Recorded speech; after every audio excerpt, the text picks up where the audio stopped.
Hola amigos, bien o no, y saludos desde Inglaterra. Hoy el tema es que la lengua es un poco como una receta nueva.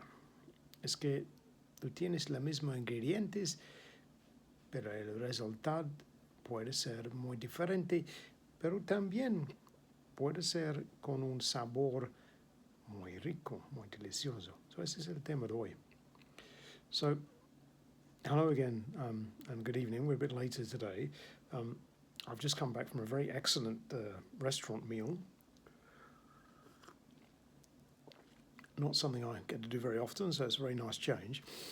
And the whole idea of restaurant eating and new recipes, new flavours, really, got me thinking about how this kind of marries up a bit with what we're doing with our new language, in that rather like when you go to a restaurant and you try out new things, the kind of food you get offered on the menu is not necessarily the kind of stuff you normally eat at home.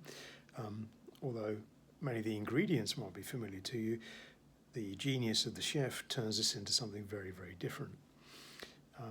So in that sense,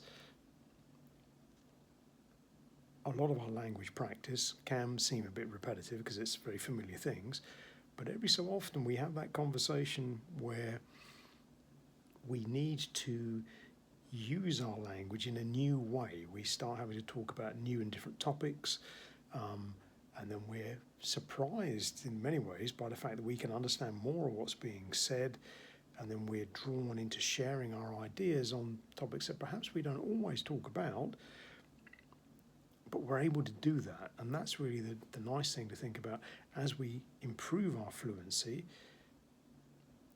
and we trust ourselves to try it out. Rather like going to a new restaurant, we trust ourselves to try that out in new situations, have new conversations, and allow ourselves to literally mix up the flavours of the new vocabulary, or see it used in a new way, see our familiar words used in a new way, in new situations, and still be able to understand what's happening, understand what's going on, and therefore also effectively to enjoy the flavour of the new conversation.